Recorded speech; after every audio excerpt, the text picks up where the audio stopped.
Hello students, कैसे हैं आप सब। उम्मीद करता हूं आप सभी लोग स्वस्थ होंगे, मस्त होंगे और अपनी पढ़ाई भी अच्छे से कर रहे होंगे। तो दोस्तों, आज की इस वीडियो में हम क्लास 12 फिजिक्स का एक इम्पोर्टेंट टॉपिक पढ़ने वाले हैं जो कि है ट्रांसफार्मर। सो फ्रेंड्स, ये काफ़ी ज़्यादा इम्पोर्टेंट टॉपिक है एंड आज की इस वीडियो में मैं आपको ये टॉपिक बिल्कुल क्लियर करके देने वाला हूँ। बिल्कुल आप इस वीडियो को शुरू से एंड तक कंप्लीट देखेंगे ना, तो आपका ट्रांसफार्मर टॉपिक जो है कंप्लीट कवर हो जाएगा। अगर आपके पेपर में ये आता है तो आप इसे छोड़कर नहीं आएंगे। तो दोस्तों, ट्रांसफार्मर काफ़ी इंपॉर्टेंट टॉपिक है। जैसे कि मैंने आपको बताया, आज की इस वीडियो में हम पढ़ेंगे ट्रांसफार्मर क्या होता है, इसका सिद्धांत क्या होता है, इसके प्रकार कितने होते हैं, कौन सा टाइप कहाँ पर लगाया जाता है वो भी आपको बताएंगे, बनावट क्या होती है, कार्यविधि क्या होती है और इसका जो है सत्यापन कैसे करते हैं वो भी आपको बताने वाले हैं। तो वीडियो काफ़ी ज़्यादा इंपॉर्टेंट होने वाली है और साथ ही साथ मैं आपको बताऊँगा ट्रांसफार्मर की दक्षता कितनी होती है ना, क्योंकि ये क्वेश्चन जो है बोर्ड एग्जाम में काफ़ी बार पूछा गया है और इस बार भी हो सकता है पूछ ले। तो आज की इस वीडियो में आपको ट्रांसफार्मर का पूरा निचोड़ इस वीडियो में देने वाला हूँ। तो इस वीडियो को आप कंप्लीट देखिएगा, आप भी ट्रांसफार्मर की पूरी जानकारी प्राप्त कर लेंगे। तो चलिए दोस्तों, बिना टाइम वेस्ट की वीडियो शुरू करते हैं। तो दोस्तों, सबसे पहले हम समझ लेते हैं कि ट्रांसफार्मर आखिर होता क्या है।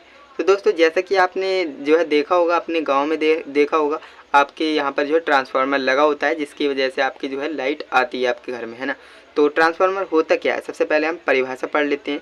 तो ट्रांसफार्मर जो है वैद्युत का एक ऐसा साधन है जिसके द्वारा प्रत्यावर्ती वोल्टता को कम या ज़्यादा किया जा सकता है। जी हाँ दोस्तों, सबसे सटीक परिभाषा यही है। ट्रांसफार्मर वैद्युत का एक ऐसा यंत्र या साधन है जिसके द्वारा प्रत्यावर्ती वोल्टता, आप देखिए प्रत्यावर्ती क्यों बोला, एसी है ना, एसी के मान को हम कम या ज़्यादा कर सकते हैं, प्रत्यावर्ती वोल्टता को कम या ज़्यादा किया जा सकता है, तो वो हमारा ट्रांसफार्मर होता है। समझ गए होंगे बिल्कुल। अब हम सीख लेते हैं कि इसका सिद्धांत क्या होता है ना, किस सिद्धांत पर ये कार्य करता है। तो इसका सिद्धांत काफ़ी आसान है, यह अन्योन प्रेरण के सिद्धांत पर कार्य करता है, जो कि आपने अन्योन प्रेरण पर रखा होगा। अन्योन प्रेरण क्या होता है, आपके पास एक कुंडली होती है, उसमें धारा प्रवाहित करते हैं एंड उसके बगल में ही आप जो है सटा करके आप एक दूसरी जो है कुंडली रख देते हैं और उसमें जो है करंट आने लगता है ना अचानक से, तो उसे अन्योन प्रेरण कहते हैं। यानी उस कॉइल में हमने तार भी कनेक्ट नहीं किया था, तो इस कॉइल से उस कॉइल में मतलब ट्रांसफ़र हो जाता है करंट। वो आपने जब अन्योन प्रेरण पढ़ा होगा तो आपने सीखा होगा, है ना। तो यह अन्योन प्रेरण के सिद्धांत पर कार्य करता है। यह प्रत्यावर्ती धारा के साथ ही कार्य कर सकता है, दिष्ट धारा के साथ नहीं।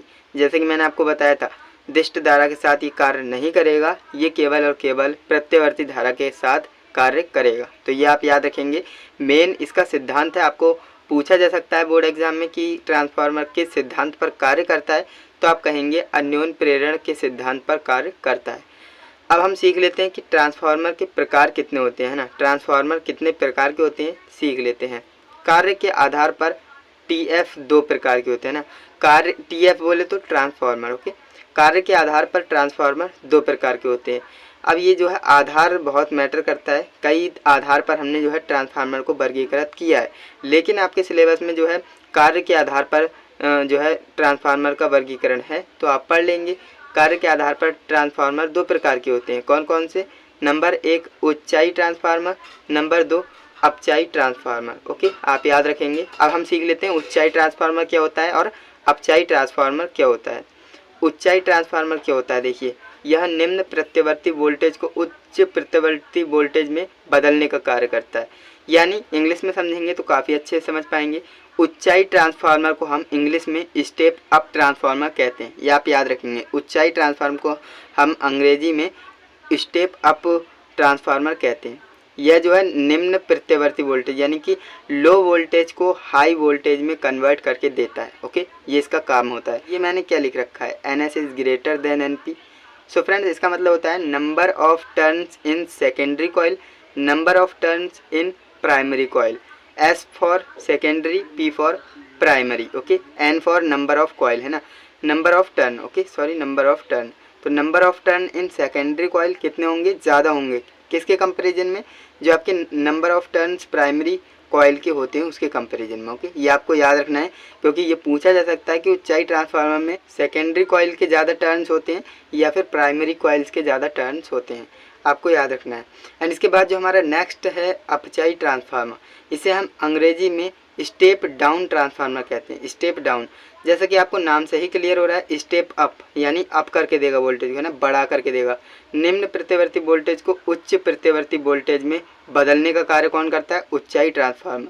लेकिन अपचाई ट्रांसफार्मर क्या करता है? जस्ट इसका उल्टा, यह उच्च प्रत्यवर्ती वोल्टेज को निम्न प्रत्यवर्ती वोल्टेज में बदलने का कार्य करता है। जैसा कि मैंने आपको बताया, स्टेप डाउन ट्रांसफार्मर कहलाता है, अंग्रेजी में इसे स्टेप डाउन ट्रांसफार्मर कहते हैं। तो स्टेप डाउन मतलब डाउन करके देगा, है ना, वोल्टेज को।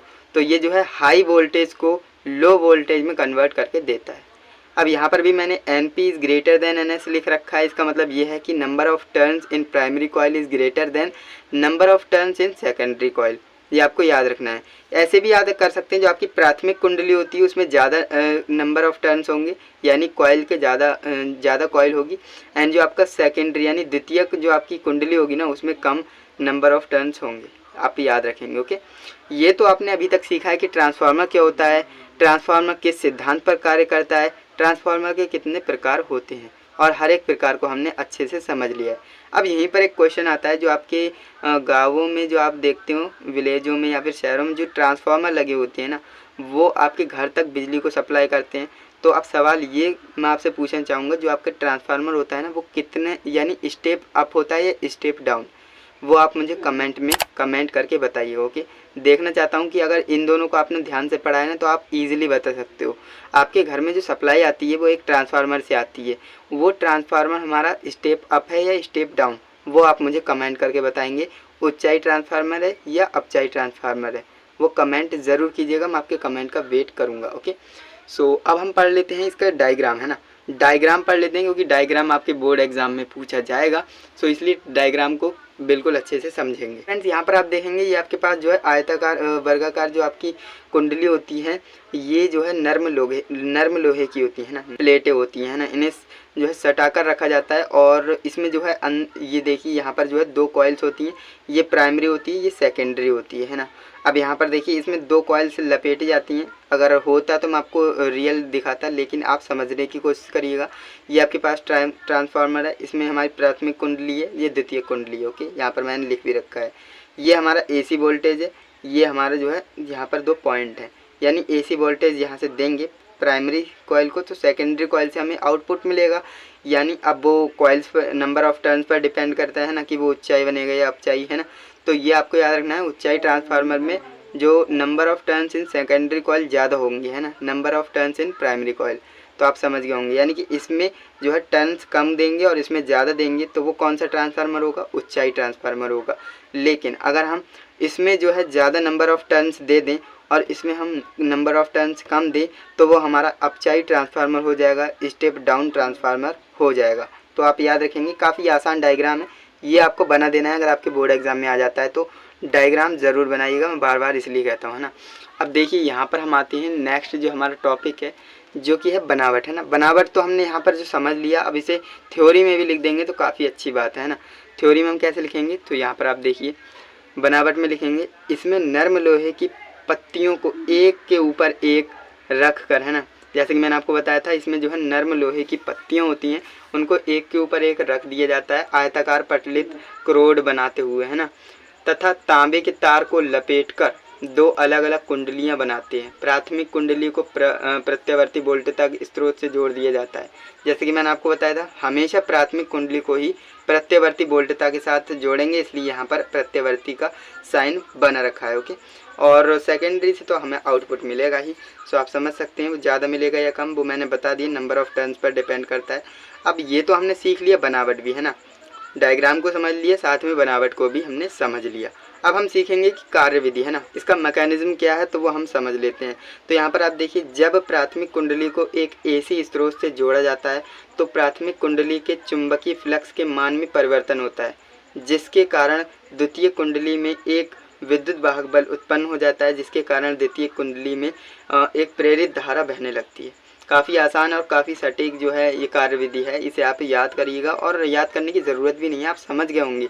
देखिए, हम करते क्या हैं, जब प्राथमिक कुंडली, अब देखिए प्राथमिक कुंडली है फ्रेंड्स, ये हमारा जो है प्राथमिक कुंडली है, इसको हम AC वोल्टेज से जोड़ देंगे। ओके, AC स्रोत से जोड़ देंगे। अब यहाँ पर जो है प्राथमिक कुंडली में जो है चुंबकीय फ्लक्स के मान में परिवर्तन होगा। जब हम इसे जो है AC वोल्टेज से जोड़ देंगे, तो इसके जो है चुंबकीय फ्लक्स के मान में परिवर्तन होगा, जिसके कारण जो है दूसरी कुंडली में, यहाँ पर देखिए द्वितीय कुंडली में एक जो है विद्युत वाहक बल उत्पन्न हो जाएगा। ओके, जिसके कारण जो है द्वितीय कुंडली में प्रेरित धारा उत्पन्न हो जाएगी, जो कि अन्योन्य प्रेरण आपने पढ़ा है, तो आप इजीली इसके वर्किंग मेथड यानी मैकेनिज्म को लिख सकते हो। अब यहाँ पर आप देखिए फैराडे के नियम, अब यहाँ से जो है हमारा डेरिवेशन स्टार्ट होता है। काफ़ी आसान और काफ़ी सरल डेरिवेशन आप समझ जाएंगे। ओके, डेरिवेशन क्या है, देखिए फैराडे के नियम आपने पढ़ रखे होंगे। अगर आपको फैराडे के नियम नहीं आते हैं तो ये आपको डिफिकल्ट लगने वाला है, अगर आते हैं तो काफ़ी इजी लगने वाला है। सो फ्रेंड्स, प्राथमिक कुंडली में हम फैराडे के नियम लगाते हैं, तो e p is equal to minus का एन पी, यहाँ पर आ जाएगा del phi upon del t, delta भी बोल सकते हैं, delta phi upon delta t, ये आपकी इक्वेशन 1 हो जाएगी। ओके, इसके बाद जो हमारा सेकेंड नंबर कॉइल होती है द्वितीय कॉइल में, द्वितीय कुंडली में। ओके, इसमें भी हम फैराडे के नियम लगाएंगे, तो ई एस।